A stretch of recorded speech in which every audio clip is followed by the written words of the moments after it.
गर्मी के मारे शहरियों के लिए अच्छी खबर आ गई। महकमा मौसमियात की आज से मुल्क के बेशतर हिस्सों में बारिश की पेशगोई। महकमा मौसमियात ने आइंदा 2 रोज के दौरान मुल्क के बलाई और वस्ती इलाकों में बारिश का इम्कान जाहिर किया है। मौसमियात के माहिरीन ने बताया है कि 16 मई से मगरिबी हवाओं का मुल्क के बलाई और वस्ती इलाकों में दाखिल होने का इम्कान है, जिसके बाइस आंधी और बारिश हो सकती है।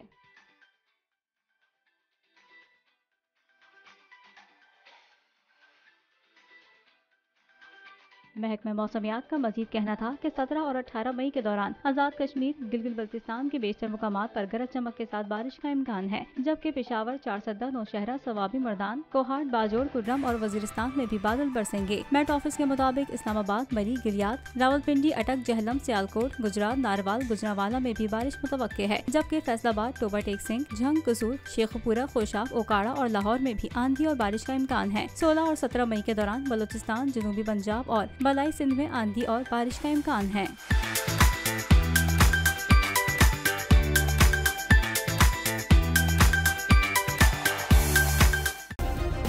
सब्सक्राइब करें और बेल दबाएं ताकि कोई खबर रह न जाए।